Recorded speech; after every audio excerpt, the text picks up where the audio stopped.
Em nome do Pai, do Filho e do Espírito Santo. Amém. Abri meus lábios ao Senhor e minha alma cantará vosso louvor. Glória ao Pai, ao Filho e ao Espírito Santo, como era no princípio, agora e sempre. Amém. Virgem Santíssima, inspirai-nos e guardai-nos das armadilhas de Satanás. Minha querida, meu querido, eu quero saudar você neste primeiro dia da novena de Santa Teresa, com grande júbilo, grande alegria. Neste domingo gravarei vários dias para que a gente já possa meditar aqui durante esses 9 dias da novena de Santa Teresa de Jesus. Quero dizer para você que meu coração se enche de grande louvor mesmo, de poder compartilhar com você esse estudo que eu já faço há mais de 1 ano e meio, com um grupo seleto de alunas em Santo André. Iniciei esse grupo de uma maneira muito sutil, com permissão do Padre Marcos Vinícius, da Diocese de Santo André, e até hoje nós levamos a bom termo. Nós vamos iniciar as quintas moradas neste mês, que iniciará em novembro, e grande graça, já colhemos muitos frutos da bondade de Deus.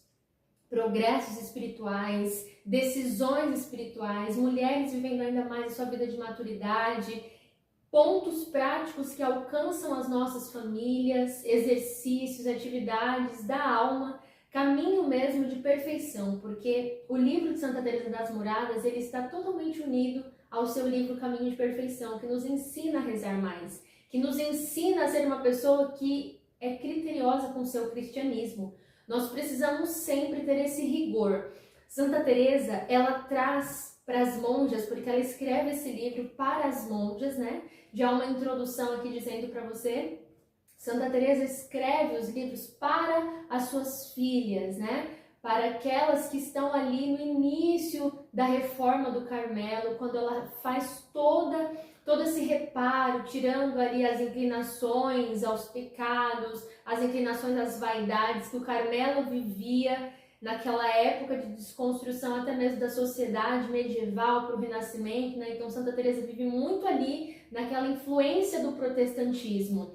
Quando Martinho Lutero começa a fazer diversas ruínas na Igreja Católica, Santa Teresa é uma das mulheres guerreiras, né? Nós temos muitos soldados mesmo, Santo Inácio de Loyola, São João da Cruz, que é um grande soldado. Então essa presença vigorosa de Teresa, ela traz para nós a força, né? Ela traz para suas monjas essa questão da decisão, da determinada determinação. Uma mulher que se posiciona em oração, porém também ela se posiciona na sua humanidade. Ela sabe quem ela sabe como ela precisa caminhar, ela sabe o que ela precisa evitar, ela questiona o seu cristianismo porque ela tem essa firme decisão, essa determinação, essa determinada determinação.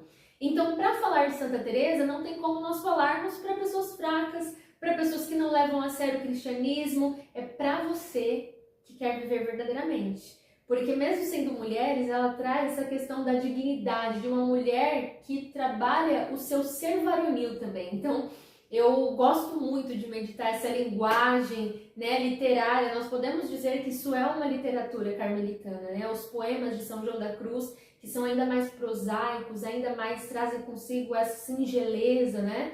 Essa questão mais poética. Então, Teresa, ela escreve como se fosse um manual de oração.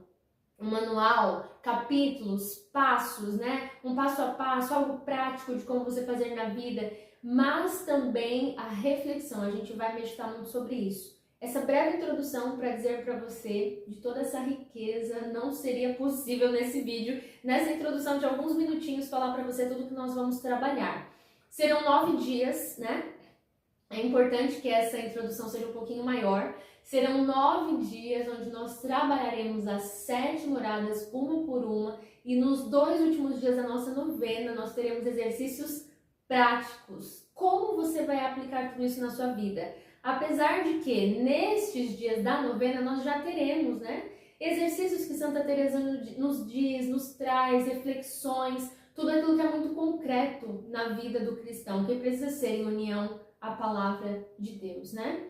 Então te convido a, nesse momento, nós vamos iniciar a meditação do capítulo 1 e 2 das primeiras moradas, que você se concentre verdadeiramente. Pegue o seu caderno de anotações, eu te convido a ter um caderno onde você vai anotar, onde você vai rezar comigo, onde você vai aprender.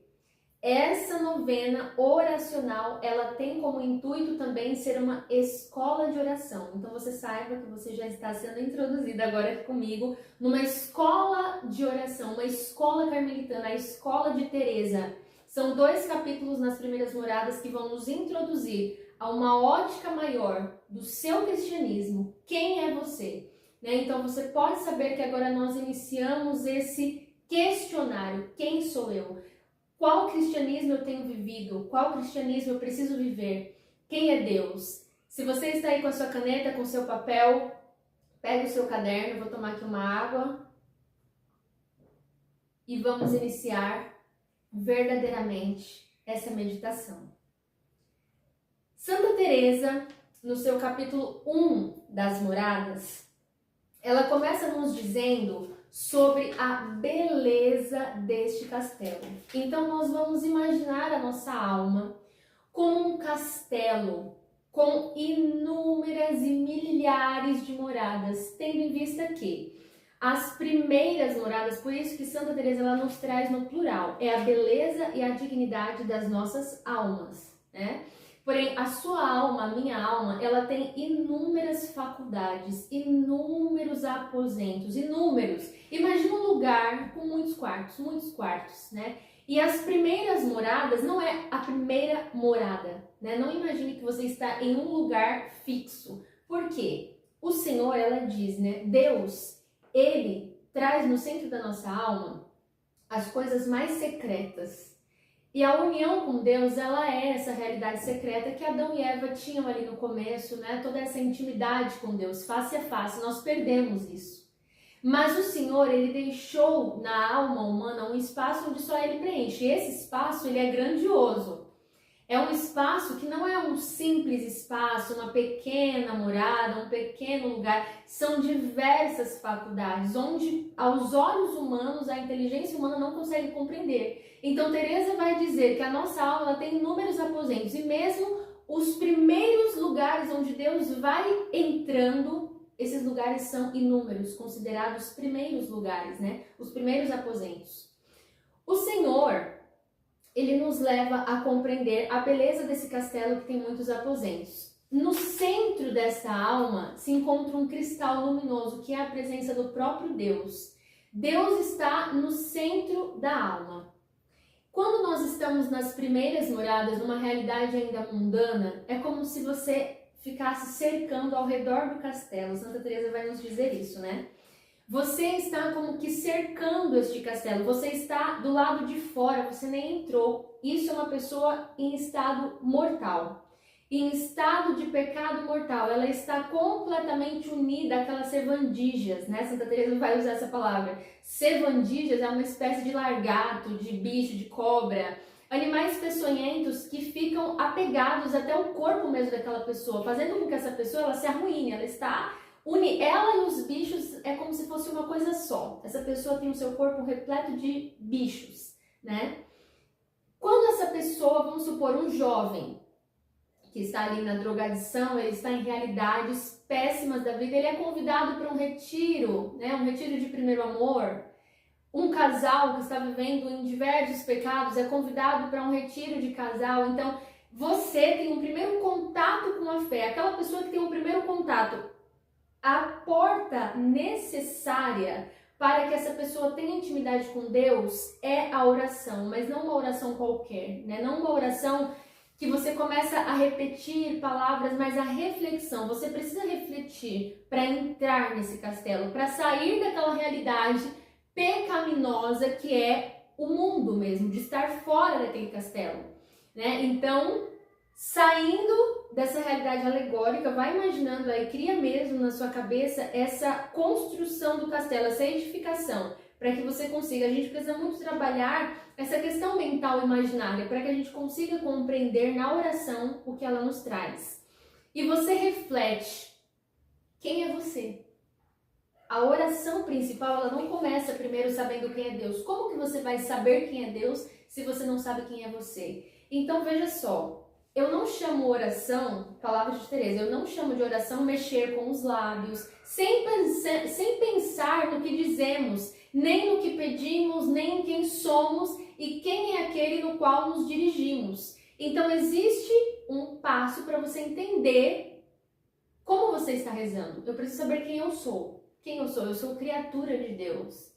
Então, toda essa parte inicial vai trabalhar esse autoconhecimento, né? Não é possível nós termos uma relação com Deus sem saber que nós estamos nos dirigindo ao nosso Criador, que está no centro da nossa alma. Então, a alegoria de Teresa, ela remete muito também ao poema de Santo Agostinho. Eu procurava fora aquilo que estava dentro de mim, aquilo que está dentro. Então, é um olhar para dentro completamente. É você se desligar, se desvincular daquelas cobras, daqueles animais, daquela realidade peçonhenta em que você estava pegado. E isso nem sempre é apenas o mundo, a drogadição, mas a gente vai entender nas próximas moradas, nos próximos aposentos, como Santa Teresa diz que isso pode ser até o nosso próprio cristianismo, o nosso orgulho.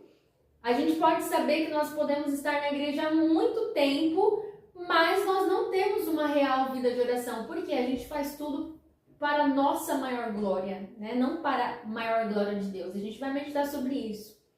Então veja só, eu me dirijo, né, às almas que querem entrar nesse castelo. Embora muito metidas no mundo, elas têm bons desejos. São pessoas que têm bons desejos de progredir, né? Elas encomendam-se uma vez por outra a Nosso Senhor. É aquela pessoa que às vezes reza, às vezes não reza, ela vive no pecado. Ela reflete pouco sobre ela mesma. No espaço de um mês, um dia, elas se rezam distraídas em 1000 negócios, né? E lhes enche o pensamento. Então é aquela pessoa, quando Nosso Senhor traz no Evangelho, é aquela semente que é jogada, né? Só que vem as preocupações do mundo e logo é queimada pelo sol. Não é uma semente que pelo sol ela vivifica, porque o sol ele pode ter essas dimensões. Ou ele pode vivificar aquele solo, trazendo vida e luz, ou se a semente está ali exposta no sol, como que ela vai ser vivificada? Ela vai ser queimada, né? Então essa pessoa, ela não entrou no castelo deixando-se guiar pela reflexão. Ela reza, mas ela sai. Então essa é uma alma de primeira morada, de primeiras moradas. A pessoa que está começando a ter uma experiência com Deus, mas ela regride. Ela quer progredir, mas ela não tem força em si mesma. E essa pessoa, ela precisa começar a meditar sobre essa luz. Olha só, basta dizer, aqui já no capítulo 2, basta dizer que o mesmo sol que lhe dava tanto esplendor e beleza, está ainda no centro da alma, mas é como se aí não estivesse. Esse cristal luminoso que está no centro da alma é como se não estivesse. Como o cristal tem aptidão para refletir o esplendor do sol, a alma ainda possui a capacidade de desfrutar suprema felicidade. Contudo, ela não participa da luz divina. É uma pessoa que está em pecado mortal.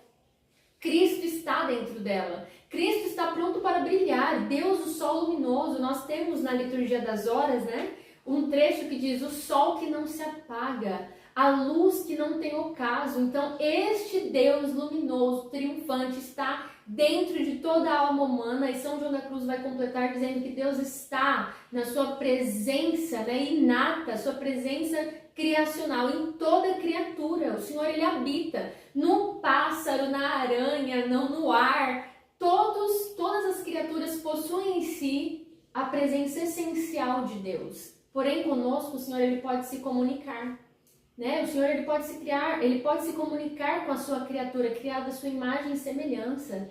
Existe em nós esse sopro de vida. Nós lemos no Gênesis, né, esse sopro de vida que o Senhor colocou na alma humana. Veja só.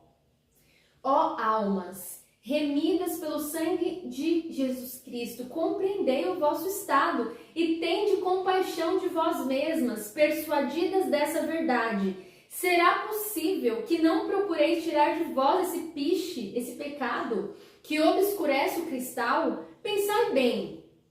Se a vida se vos acaba nesse estado, jamais tornareis a desfrutar dessa luz. Jamais tornareis a desfrutar dessa luz. Se a sua vida, se você que está me escutando, a pessoa com quem você vai compartilhar isso, esse ensinamento que vai ficar na sua alma e você vai replicar isso, Se uma pessoa morre em pecado mortal, essa pessoa não vai ver a Deus. Se uma pessoa morre fora do castelo, ou mesmo ela já teve uma experiência com Deus, mas ela não se comunica com Deus, não existe misericórdia. Ela nunca quis. É claro que nosso Senhor, Ele tem a sua misericórdia abrangente e nós não podemos nem compreender, mas essa pessoa não se relaciona com Deus, ela escolheu habitar no meio dos vermes. Se a nossa vida, se a minha vida e a sua acaba e nós estamos em pecados, completamente em revolta contra Deus, jamais tornareis a desfrutar dessa luz. As palavras de Santa Teresa, doutora da Igreja. Uma alma que morre assim é triste, ela viveu a vida, ela simplesmente passou por esse mundo e nunca conheceu o seu Criador. Santa Teresa diz o quanto é importante que a gente propague o Evangelho, que a gente traga luz às almas. Eu espero muito que essa palavra ela possa te inspirar. As faculdades da alma, que são os guardas, os mordomos, os mestres-salas, com que cegueira, com que mau governo eles desempenham as suas funções. Então as faculdades da nossa alma, elas ficam nesse mau governo. Elas não conseguem desempenhar as funções. O que são as faculdades da alma? A minha vontade, a minha sabedoria, a minha decisão, as minhas faculdades da alma, essa percepção de trabalhar uma decisão maior, uma pessoa que tem em si a prontidão, a aptidão, ela trabalha a fortaleza. Então essas faculdades de ter um objetivo e nele persistir e colocar as metas e saber o que precisa ser tirado da vida. Então as faculdades da alma, que são essas inclinações, que são de fato sentidos, né? São sentidos. Ela diz que as faculdades da alma, eles estão como adormecidos. A pessoa não tem firmeza. Então, a pessoa, para ela sair das primeiras moradas e conseguir chegar nas segundas, é uma grande vitória. Olha só, eu torno a dizer, nós já estamos aqui no capítulo 2, rumo ao final, né, das primeiras moradas. Torno a dizer, é muito bom, é sumamente bom entrar primeiro no aposento do conhecimento próprio antes de voar aos outros. É esse o caminho. Se podemos ir por essa estrada segura e plana, por que você quer voar? Então existe um tempo para cada coisa, não queira voar, né? É aquela pessoa que acabou de conhecer a Deus e ela quer muito, ela quer tudo. Não, queridos, tem que ir pelo plano, pela terra plana. Quem é você? Se te fosse questionado quem é você, o que você diria? Né? Você precisa saber que você é criatura de Deus e querer agradar esse Deus. Se você conhece bem a sua mãe e o seu pai, você vai querer honrá-lo, né? É tanto que este mandamento, honrar pai e mãe, não tem como você honrar pai e mãe sem saber o valor do seu pai e da sua mãe. É tanto que depois, né, em diversas realidades da vida, a gente precisa ter o perdão com o pai e com a mãe. Porém, o amor, ele supera todas as realidades. E você vai honrar o pai e a mãe, porque isso é bíblico, tem no livro do Eclesiástico. A importância de você honrar o pai. Essa pessoa, ela traz consigo a nobreza, a longevidade, só pelo fato de honrar pai e mãe. Agora imagina honrar a Deus. Inclusive, Teresa diz que é uma estupidez uma pessoa que não se conhece. Ela vive uma pessoa estúpida. Ela não sabe quem ela não sabe que ela é criatura de Deus. E muitas vezes ela não foi apresentada, ela não conheceu a verdade, né? Olha só, a alma ocupada em conhecer-se, ela alça e voa algumas vezes. Considere a grandeza e majestade do seu Deus. Constará a sua baixeza muito mais do que olhando para si. Considere a grandeza de Deus. Eu te convido agora, feche os olhos brevemente. Considera, imagina um mar, a imensidão do mar. Considera agora a imensidão do céu. Você é criatura deste Deus, que criou céus e terras. Nós vemos aqui também no livro do Eclesiástico esse Deus que conta as gotas da chuva, né? Se não procuramos conhecer a Deus, jamais acabaremos de conhecer a nós mesmos. Então, esse é o momento do autoconhecimento. Nas primeiras salas, ainda se trata de pessoas absorvidas pelo mundo. E são terríveis os ardis e manhas do demônio para que as almas não se conheçam, não progridam e nem entendam o caminho a seguir. Aqui já é quase as últimas páginas também. Veja só, como são os ardis do demônio? São terríveis para que você não progrida, para que você não entenda o que Deus espera de você, entende? Os vassalos da alma, que são os sentidos e as faculdades, ela retoma aqui, né? Não possuem aquela força primordial com a qual, por natureza, Deus criou. É claro que não, porque a alma ela está totalmente absorvida pelo mundo. Essa foi a parte até onde eu grifei para trazer para vocês essa realidade. Nas segundas moradas, quando nós formos meditar, ela vai falar da perseverança para avançar. Mas as primeiras moradas, o que a gente precisa entender? Nós somos imagem e semelhança de Deus. Para que você avance, você precisa de uma decisão real. Eu encontrei a Deus, eu sei que Deus está em mim, mas as guerras são gigantes. Você estava em comunicação com aqueles bichos. Você estava fora do castelo. Você não se conhecia, você não pensava na sua dignidade, na dignidade que você traz dentro de si. Quando você começa a pensar nessa dignidade de que você é a imagem de Deus, de que Deus está no centro da sua alma, você não acha que o demônio vai querer te puxar? Nós estamos trabalhando das terceiras para quartas moradas e Santa Teresa vai dizer o quanto o demônio ele fica como que arranhando a porta, ele fica batendo na porta, falando para você, sai daí. E o que são essas paixões, esses desafios? Às vezes são pessoas, amizades, gostos, desejos que você vai querer fazer novamente. Lembra daquilo que você fazia? Lembra que era mais fácil? Para que você está aí fazendo jejum na sexta-feira? Pelo amor de Deus, se mortificando, deixando de fazer o que você queria fazer quando você saía. Olha para você hoje. Então, algumas lembranças, o demônio ele vai colocando esses ardis e são terríveis. Só você sabe o que você vai viver. Encerrando esse primeiro momento de meditação, eu te convido a procurar o livro das moradas para que você até leia junto comigo, né? Esse daqui é da editora Paulus, edição de bolso, é um livro um pouco menor. Nós paramos por aqui as primeiras moradas, continuaremos as segundas, nós vamos fazer a oração da novena de Santa Teresa.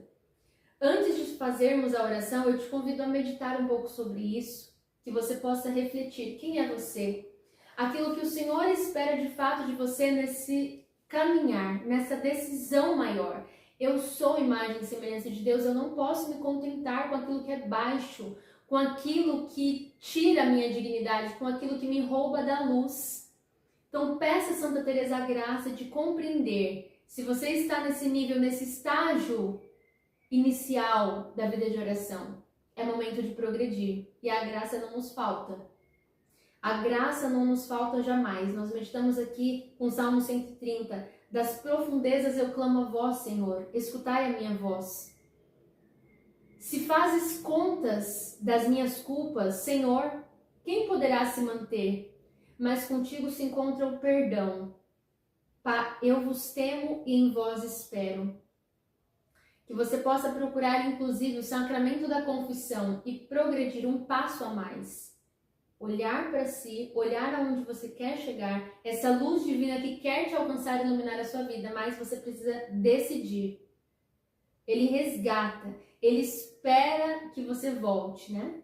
Mas você precisa decidir. Se fazes contas das minhas culpas, Senhor, quem poderá se manter? Mas ele não faz conta quando você decide colocar nele as suas culpas. Procure o sacramento da confissão, procure uma decisão ainda maior e daqui para frente nós progrediremos ainda mais. Te espero amanhã na meditação das segundas moradas. Rezemos a oração da novena de Santa Teresa. Pai eterno, pelo teu Espírito Santo, tu suscitastes a nossa incomparável mãe, Santa Teresa de Ávila, para mostrar à tua igreja o caminho da perfeição. Que os seus ensinamentos inspirados despertem em nós o anseio pela verdadeira santidade.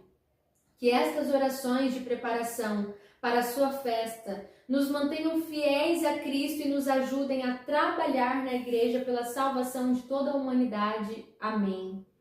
Santa Madre Santa Teresa, olhai do céu e vede, cuidai desta videira e protegei o que a vossa destra plantou. Faça aqui a sua oração silenciosa.